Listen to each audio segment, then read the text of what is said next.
La plupart des gens reconnaissent Ésaïe comme le prophète qui a annoncé la venue du Messie. Bien que cela soit tout à fait vrai, il existe une profondeur immense dans ce livre qui n'est presque jamais pleinement explorée.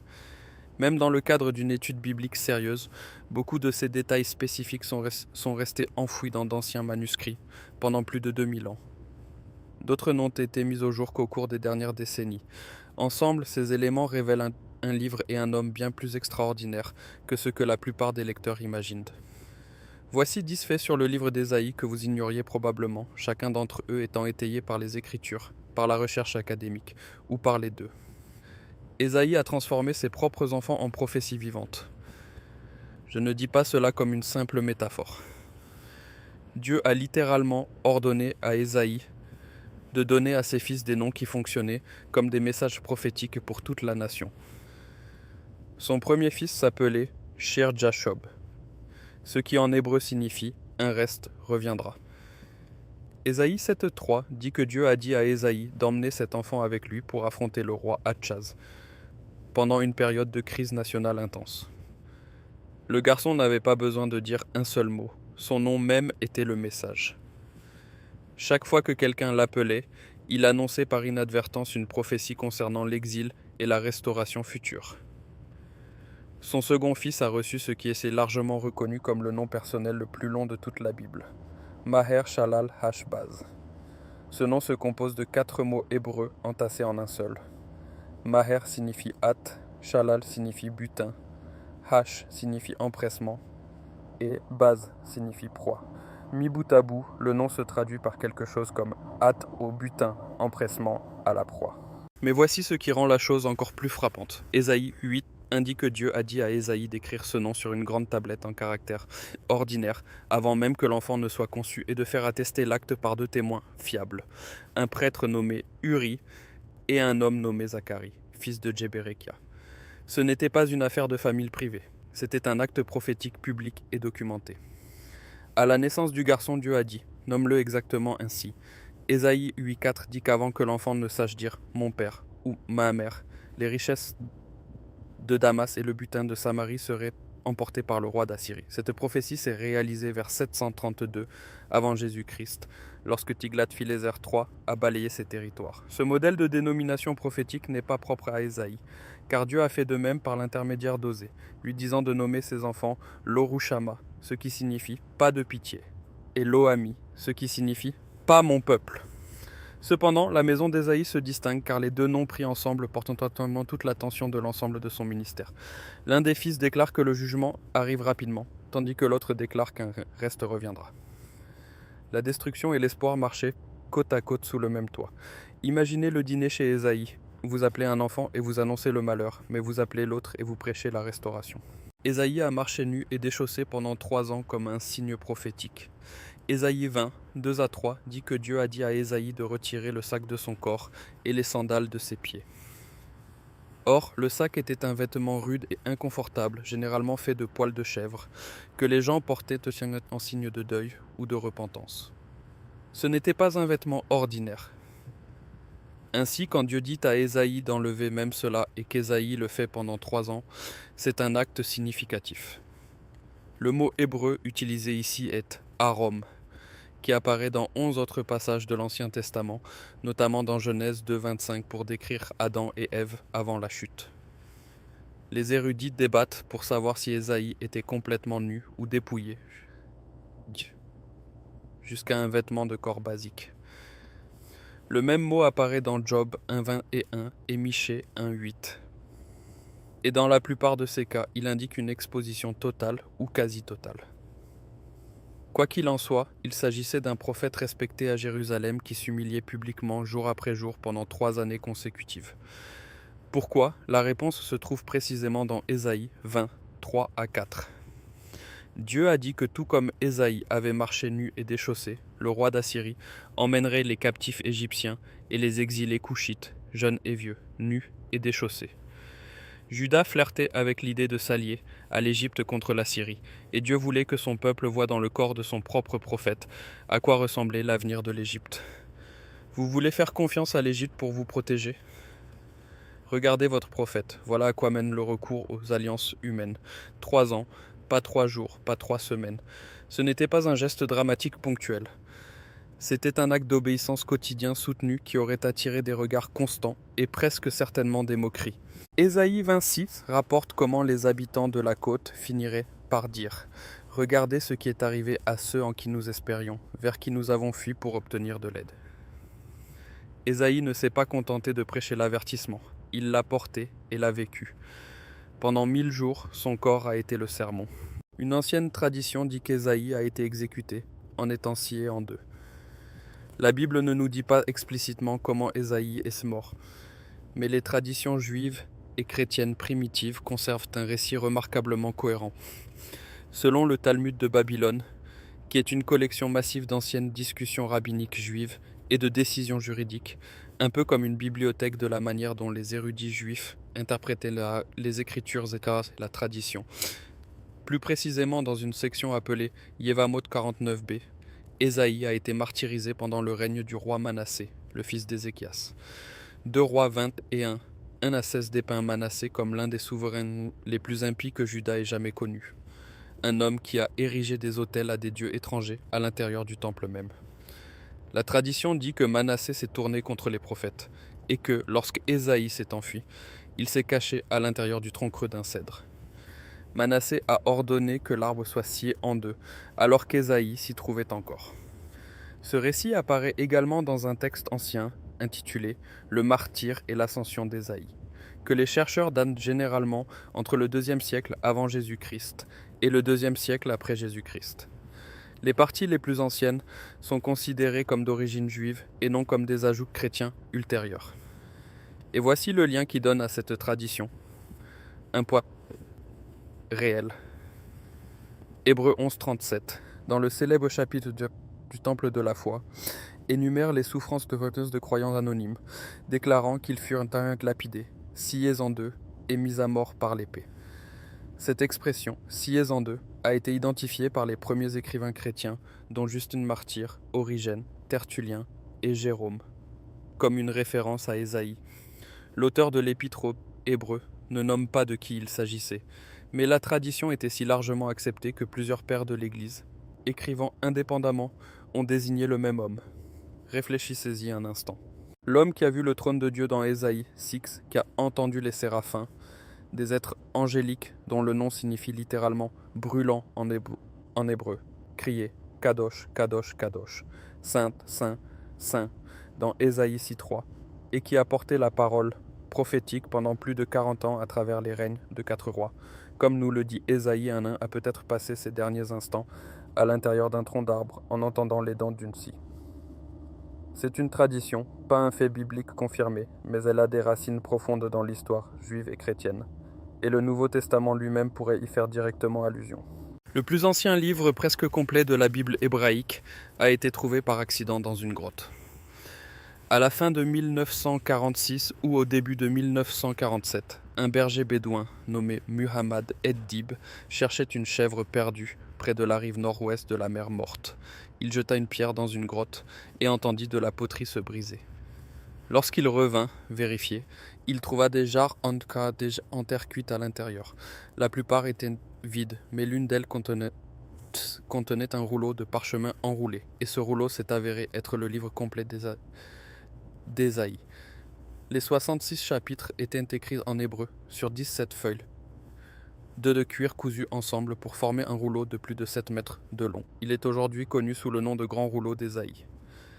En se basant sur la datation au carbone 14 et l'analyse de l'écriture, les experts le situent vers 125 avant Jésus-Christ.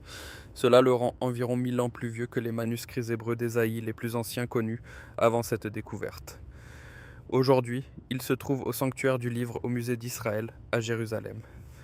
Ce qui a stupéfié le monde érudit, c'est à quel point le texte de la mer Morte correspondait au texte massorétique médiéval. Le texte massorétique est essentiellement la version hébraïque standard de l'Ancien Testament, utilisée depuis des siècles. C'est à partir de lui que presque toutes les Bibles anglaises modernes sont traduites. Ainsi, lorsque les érudits ont enfin eu une copie d'Ésaïe 1000 ans plus ancienne que tout ce qu'ils avaient vu auparavant, la grande question était, à quel point est-elle différente ?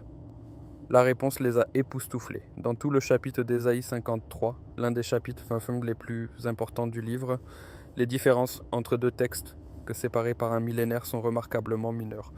Il y avait de légères variations d'orthographe, quelques ajustements stylistiques et un mot hébreu supplémentaire de 3 lettres, or, signifiant lumière au verset 11. Nous reviendrons sur ce mot plus tard car il change tout. 1000 ans de copie manuelle et le message est parvenu essentiellement intact. C'est l'œuvre de scribes qui traitait chaque lettre comme si elle portait le poids de la voix de Dieu, parce qu'ils croyaient que c'était le cas. Et 2000 ans plus tard, les preuves confirment qu'ils avaient raison d'être aussi prudents. Ésaïe était le livre prophétique le plus populaire à Qumran. Le grand rouleau d'Ésaïe n'était pas une découverte isolée. Dans les grottes de Qumran, le site archéologique proche de l'endroit où les manuscrits de la mer Morte ont été trouvés, les archéologues ont découvert environ 21 copies d'Ésaïe dans les grottes 1, 4 et 5. Au moins une autre est apparue plus au sud, sur un autre site appelé Wadi Mourabat. Le décompte exact varie selon la manière dont les chercheurs classent les fragments, mais nous parlons d'environ 22 manuscrits distincts. C'est plus de copies que pour n'importe quel autre livre prophétique dans les manuscrits de la mer Morte. Seuls les psaumes avec 36 copies et le Deutéronome avec 30 sont apparus plus souvent. En plus de cela, 6 pécharim distincts ont été trouvés pour Ésaïe. Un pécher, c'est le singulier, était essentiellement un commentaire ancien où la communauté de Qumran prenait un livre biblique et le parcourait verset par verset, le reliant à ce qu'elle croyait que Dieu faisait à sa propre époque. Voyez cela comme un guide d'études bibliques, mais écrit il y a 2000 ans, 6 d'entre eux rien que pour Ésaïe. De plus, Ésaïe est également le livre biblique le plus cité dans les autres écrits de Qumran. Cette communauté, largement identifiée par les chercheurs comme un groupe de séparatistes juifs ayant une vision de la fin des temps, ne traitait pas Ésaïe comme une lecture complémentaire. Elle le considérait comme la clé pour comprendre le plan de Dieu pour l'avenir. Cela fait exactement écho à ce que nous voyons dans le Nouveau Testament. Lorsque Jésus a lancé son ministère public, il n'a pas ouvert les psaumes ou le Deutéronome. Il a déroulé le rouleau d'Ésaïe dans la synagogue de Nazareth et a lu Ésaïe 60 et 1 à 2, comme le rapporte Luc 4, 17 à 20 et 1. Lorsque Philippe a rencontré le dignitaire éthiopien sur la route de Gaza dans Actes 8, 30 à 35, l'homme lisait Ésaïe 53. Quand Paul a eu besoin d'expliquer comment les païens étaient inclus dans le plan de Dieu, il a cité Ésaïe 65.1, comme nous le voyons dans Romains 10.20. L'Église primitive avait le même instinct que la communauté de Qumran. Quand on veut comprendre ce que Dieu fait, on ouvre Ésaïe. Certains érudits pensent qu'Ésaïe a été écrit par 2 ou 3 personnes différentes, mais les preuves manuscrites racontent une toute autre histoire. C'est l'une des questions les plus débattues de l'exégèse biblique, et elle mérite un regard honnête. Depuis la fin des années 1700, en commençant par un érudit allemand nommé Johann Christoph Döderlein en 1775, de nombreux universitaires ont soutenu qu'Ésaïe n'était pas l'œuvre d'un seul homme, mais de 2 ou peut-être 3 auteurs. La théorie divise le livre en proto-Ésaïe, chapitres 1 à 39, attribué à l'Ésaïe historique du 8e siècle avant Jésus-Christ, le Deutéro-Ésaïe, chapitres 40 à 55, attribué à un prophète inconnu pendant l'exil à Babylone au 6e siècle avant Jésus-Christ, et le Trito-Ésaïe, chapitres 56 à 66, attribué à un autre écrivain anonyme après le retour d'exil. L'argument principal est simple. Les 39 premiers chapitres traitent de la crise assyrienne du temps d'Ésaïe, tandis que les chapitres 40 et suivants abordent l'exil babylonien et la promesse de retour, nommant même Cyrus par son nom dans Ésaïe 44-28, un roi qui n'accéderait au pouvoir qu'un siècle et demi plus tard. Pour les chercheurs qui abordent le texte en supposant que la prophétie prédictive n'existe pas, un auteur ultérieur est la seule façon de l'expliquer. Mais il existe des preuves significatives de l'autre côté. Premièrement, le grand rouleau d'Ésaïe, la plus ancienne copie complète que nous possédions, ne montre aucune rupture entre les chapitres 39 et 40. Le chapitre 40 commence sur la dernière ligne de la même colonne où se termine le chapitre 39. Il n'y a pas d'espace, pas de marque de scribe, et rien qui suggère que le copiste y voyait des documents distincts. Le seul espacement notable dans le rouleau apparaît après le chapitre 33, ce qui ne correspond pas du tout à la division proposée. Deuxièmement, au moins 25 termes et expressions apparaissent dans les deux moitiés d'Ésaïe et ne se retrouvent nulle part ailleurs dans l'Ancien Testament. Le plus proéminent est Kadosh Israël, le Saint d'Israël. Ésaïe utilise ce titre environ 25 fois dans tout le livre, tant dans les sections de jugement que dans celles de réconfort. En dehors d'Ésaïe, il apparaît à peine dans le reste des Écritures. Ce genre de cohérence de vocabulaire à travers 66 chapitres est difficile à expliquer si différents auteurs ont écrit différentes sections à des siècles d'intervalle. Troisièmement, le Nouveau Testament traite systématiquement le livre comme l'œuvre d'un seul auteur. Dans Jean 12, 38 à 41, Jean cite à la fois Ésaïe 53.1 et Ésaïe 6.10, ce que les chercheurs appelleraient le deuxième et le premier Ésaïe, et attribuent les deux au même prophète sans aucune distinction. Jésus a lu Ésaïe 61 dans Luc 4, 17 à 19, et le texte l'appelle simplement le rouleau du prophète Ésaïe, sans aucune réserve. Quatrièmement, l'historien juif Joseph, écrivant au 1er siècle après Jésus-Christ, a rapporté que le roi Cyrus lui-même avait pris connaissance des prophéties d'Ésaïe, des prophéties écrites à son sujet des siècles avant sa naissance. Joseph traitait cela comme une histoire factuelle, et non comme un argument théologique. Maintenant, pour être clair, l'érudit Emmanuel Toff a noté que les manuscrits de la Mère Mortée sont trop tardifs dans la chronologie de transmission pour trancher seule la question de l'auteur. Les preuves manuscrites à elles seules ne le prouvent pas dans un sens ou dans l'autre. Mais ce qu'elles montrent, c'est ceci. Aussi loin que l'on puisse remonter, le livre a été traité, copié et transmis comme une œuvre unifiée par les personnes qui le chérissaient le plus. Aucune source ancienne, juive ou chrétienne, n'a jamais attribué la seconde moitié à quelqu'un d'autre. L'Église primitive appelait Ésaïe le 5e évangile. Ce n'était pas un compliment en l'air. Les premiers chrétiens plaçaient Ésaïe juste aux côtés de Matthieu, Marc, Luc et Jean, en raison de la manière approfondie dont il anticipe la vie, la souffrance, la mort et le ministère continu du Christ. Selon la façon dont on compte les citations directes par rapport aux allusions, Ésaïe compte environ 419 références dans le Nouveau Testament. Cela en fait soit le livre de l'Ancien Testament le plus cité, soit le deuxième, rivalisant même avec les psaumes. Mais le véritable poids réside dans qui cite Ésaïe et quand. Jésus a ouvert son ministère public en lisant Ésaïe 60 et 1 à 2 dans la synagogue de Nazareth, comme on le voit dans Luc 4, 17 à 21. Toute l'identité de Jean-Baptiste était formulée comme un accomplissement d'Ésaïe 43. La voix de celui qui crie dans le désert. Préparez le chemin du Seigneur, cité dans Matthieu 3.3. Paul a cité Ésaïe plus que tout autre livre de l'Ancien Testament, et Jean dans Jean 12.41 fait l'une des affirmations les plus frappantes du Nouveau Testament. Ésaïe a dit cela parce qu'il a vu la gloire de Jésus et a parlé de lui. Il ne s'agit pas seulement de citer un prophète, c'est dire que la vision du trône d'Ésaïe au chapitre 6, les séraphins, la fumée, le kadosh, était une vision du Christ.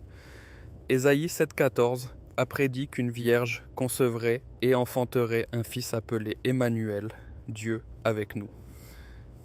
Ésaïe 9.6 décrivait un enfant qui serait appelé admirable, conseiller, Dieu puissant, Père éternel, Prince de la paix, des titres qu'aucun humain ordinaire ne peut porter. L'hébreu pour Dieu puissant y est El Gibor, le même mot utilisé pour Dieu lui-même ailleurs dans l'Ancien Testament. Et puis Ésaïe 53 décrivait un serviteur qui serait méprisé, rejeté, percé pour nos transgressions et brisé pour nos iniquités, 700 ans avant le calvaire. Les premiers chrétiens n'étaient pas mélodramatiques en plaçant cela à côté des évangiles. Ils reconnaissaient ce que le texte exigeait. Ésaïe a appelé un roi païen le Messie. Ésaïe 44, 28 et 45.1 contiennent l'une des déclarations prophétiques les plus audacieuses de l'Ancien Testament. Ésaïe nomme un roi qui n'est pas encore né, dont l'empire n'existe même pas encore en tant que puissance majeure, et l'appelle le Messie de Dieu. C'est le mot hébreu pour oint, la même racine qui nous donne Messie. Et le roi à qui Ésaïe donne ce titre n'est pas hébreu, n'est pas un descendant de David et n'est même pas un adorateur du Dieu d'Israël. Son nom est Cyrus, un Perse. Ésaïe 45 dit « Ainsi parle l'Éternel à son oint, à Cyrus, dont j'ai pris la main droite pour terrasser les nations devant lui. Ésaïe écrivait à une époque où Babylone dominait le monde et où la Perse figurait à peine sur la carte. Pourtant, il nomme cet homme, décrit son rôle dans la libération du peuple de Dieu de l'exil, et en attribue l'entière responsabilité à la souveraineté de Dieu. Ésaïe 45,4 rend cela personnel. Je t'ai appelé par ton nom, je t'ai donné un titre, alors que tu ne me connaissais pas. Cette phrase à la fin mérite qu'on s'y attarde, alors que tu ne me connaissais pas. Dieu a oint quelqu'un qui ne savait même pas qu'il existait. Quand Cyrus a conquis Babylone en 539 avant Jésus-Christ et a publié un décret autorisant les exilés juifs à rentrer chez eux, consigné dans Esdras 1:1-4 et confirmé par le cylindre de Cyrus, un artefact d'argile de l'ancienne Babylone, aujourd'hui au British Museum, où Cyrus lui-même décrit la conquête de Babylone et le retour des peuples déplacés chez eux. La prophétie s'est réalisée, exactement comme Ésaïe l'avait écrite. Cela révèle quelque chose sur la manière dont Dieu opère tout au long des Écritures. Sa souveraineté ne s'arrête pas aux frontières d'Israël. Il suscite des dirigeants parmi les nations pour ses propres desseins, même des dirigeants qui ne le connaissent pas. Le même Dieu qui a appelé Abraham hors d'Ur dans Genèse 12:1, qui a suscité Moïse en Égypte dans Exode 3:10, et qui a utilisé l'entêtement de Pharaon pour manifester sa puissance dans Exode 9:16, ce même Dieu appelle Cyrus de Perse. Le modèle traverse toute la Bible. Dieu travaille à travers les personnes que personne n'attend, et Ésaïe l'a vu des siècles avant que cela ne se produise. Certaines des phrases les plus célèbres de l'Apocalypse proviennent en réalité d'Ésaïe. Si vous avez déjà assisté à des funérailles, si vous vous êtes assis aux côtés d'une personne en deuil, ou si vous avez simplement eu besoin d'entendre que les choses ne seront pas toujours aussi brisées, vous avez probablement entendu ceci dans Apocalypse 21:4. Il essuiera toute larme de leurs yeux, et la mort ne sera plus. Il n'y aura plus ni deuil, ni cri, ni douleur. La plupart des gens pensent que cela trouve son origine dans l'Apocalypse, mais ce n'est pas le cas. C'est d'Ésaïe. Ésaïe 25:8 dit « Il engloutit la mort pour toujours. Le Seigneur, l'Éternel, essuie les larmes de tous les visages. Il fait disparaître de toute la terre l'opprobre de son peuple, car l'Éternel a parlé. » Cela a été écrit environ 700 ans avant le Christ et plus de 800 ans avant que Jean ne rédige l'Apocalypse. Le langage est presque identique. Dieu essuyant les larmes, la mort engloutie, l'opprobre retiré. Ésaïe l'a dit le premier, et le fil conducteur se poursuit. Paul le reprend dans 1 Corinthiens 15:54, quand il écrit « La mort a été engloutie dans la victoire ». C'est un écho direct d'Ésaïe 25:8. Ainsi, vous avez une promesse d'un prophète voyageant à travers toute la Bible. Ésaïe la sème au 8e siècle avant Jésus-Christ. Paul la cite dans une lettre à une église grecque au 1er siècle après Jésus-Christ. Et Jean la voit accomplie dans une vision de la nouvelle terre à la fin du récit biblique. 3 écrivains, 3 siècles différents, une promesse ininterrompue. Et voici ce qui rend cela encore plus frappant. Ésaïe n'a pas écrit cette phrase depuis un endroit confortable. Il écrivait à une époque de guerre, d'effondrement politique et de menaces imminentes de destruction nationale. Il n'avait aucune raison terrestre de croire que la mort serait engloutie ou que les larmes seraient essuyées. Mais il l'a écrit quand même parce que Dieu le lui a dit. Et cette même promesse s'est devenue que l'encre pour Paul, assis dans une prison romaine, et pour Jean, exilé sur l'île de Patmos. Ce qu'Ésaïe a semé au chapitre 25 a fleuri jusqu'aux 2 derniers chapitres de la Bible. La première fois que vous entendez plus de larmes dans les Écritures, ce n'est pas dans l'Apocalypse, c'est dans Ésaïe. Les manuscrits de la Mère Mortée ont préservé un mot dans Ésaïe 53 qui change la façon dont tout le passage est lu. Ésaïe 53 est largement considéré comme la prophétie messianique la plus détaillée de l'Ancien Testament. Il décrit un serviteur qui serait méprisé et rejeté, verset 3, blessé pour les transgressions des autres, verset 5, conduit comme un agneau à l'abattoir, verset 7, et retranché de la terre des vivants, verset 8. Cela a été écrit environ 700 ans avant les événements qu'il décrit.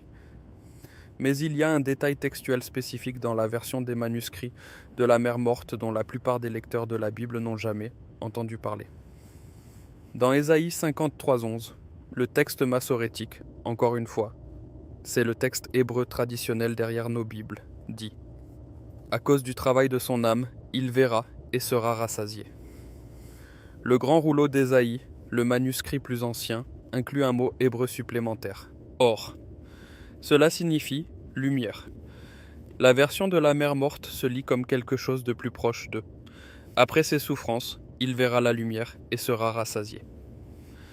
Cette même lecture apparaît également dans la Septante grecque ancienne, qui était une traduction grecque précoce des écritures hébraïques, réalisée quelques siècles avant le Christ. Des traductions modernes comme la NRSV et la ESV incluent désormais ce mot sur la base des preuves manuscrites. Suivez le contexte. Ésaïe 53:8 dit que le serviteur est retranché de la terre des vivants. Le verset 9 dit qu'on lui a assigné un sépulcre. Le verset 10 dit que Dieu prolongera ses jours. Un homme qui est tué, enterré, et dont les jours sont ensuite prolongés d'une manière ou d'une autre. Et puis le verset 11 dit qu'il verra la lumière. Quel genre de lumière voit-on après la mort, après l'enterrement, après que ces jours ont été en quelque sorte prolongés? Le reste des Écritures répond à cette question. Job, dans la pire période de sa vie, a déclaré dans Job 9, 25 à 26 « Je sais que mon Rédempteur est vivant et qu'il se lèvera le dernier sur la terre. Quand ma peau sera détruite, il se lèvera. Après que ma peau aura été détruite, dans ma chair je verrai Dieu. » David a écrit dans le psaume 16:10 « Car tu n'abandonneras pas mon âme au séjour des morts, tu ne permettras pas que ton sein voie la corruption. » Et Pierre s'est levé le jour de la Pentecôte et a explicitement relié les paroles de David à la résurrection de Jésus dans Actes 2, 27 à 51. Pierre a dit que David ne parlait pas de lui-même, il parlait de quelqu'un dont le corps ne verrait pas la corruption, quelqu'un qui reviendrait de la tombe. Ésaïe a enfoui une résurrection à l'intérieur d'une scène de mort. Il a décrit le serviteur mourant, étant enterré, puis voyant la lumière, et la preuve de ce mot, or est resté dans une jarre d'argile dans une grotte, près de la mer morte, pendant plus de 2000 ans, attendant d'être trouvé. Alors, que retenir d'un livre comme celui-ci? Ésaïe n'agissait pas en toute sécurité. Il a nommé ses enfants comme des déclarations prophétiques, sachant que les messages qu'il portait feraient de sa famille une cible. Il s'est dépouillé publiquement pendant 3 ans, devenant un spectacle pour délivrer un avertissement dont personne ne voulait. Et si l'ancienne tradition est vraie, il a été scié en deux pour avoir refusé d'arrêter de dire ce que Dieu lui donnait. Et peut-être que ce qui me marque le plus, c'est ce vers quoi Ésaïe a passé toute sa vie, à pointer, pas lui-même, pas sa propre douleur, mais un serviteur qui porterait quelque chose de bien plus lourd. Un serviteur qui serait dépouillé, non pas comme un signe prophétique, mais pour porter le péché du monde. Percé et brisé, retranché des vivants, ayant sa tombe parmi les méchants. Et puis, caché dans la plus ancienne copie subsistante des paroles d'Ésaïe, un petit mot qui change tout. Or, la lumière. Après la souffrance, après la tombe, la lumière. Ésaïe n'a pas seulement prédit l'avenir. Il en a vécu des fragments dans son propre corps, afin que, lorsque la réalité apparaîtrait, le monde reconnaisse ce qu'il regardait. Avec 22 copies de son rouleau à Qumran, plus de 400 références dans le Nouveau Testament, et une promesse de larmes essuyée qui a voyagé d'Ésaïe 25 à Apocalypse 21, son message reste clair. Un seul mot préservé dans une grotte au bord de la mer morte dit que l'histoire ne se termine pas dans un tombeau, elle se termine dans la lumière. Si ce voyage à travers les profondeurs cachées d'Ésaïe a changé votre regard sur ces anciennes prophéties, n'hésitez pas à vous abonner et à aimer la chaîne. Nous nous consacrons à déterrer l'histoire qui est restée enfouie pendant bien trop longtemps. Aidez-nous à cultiver une compréhension plus profonde de l'avenir. Le prochain grand trésor des Écritures sera bientôt ouvert.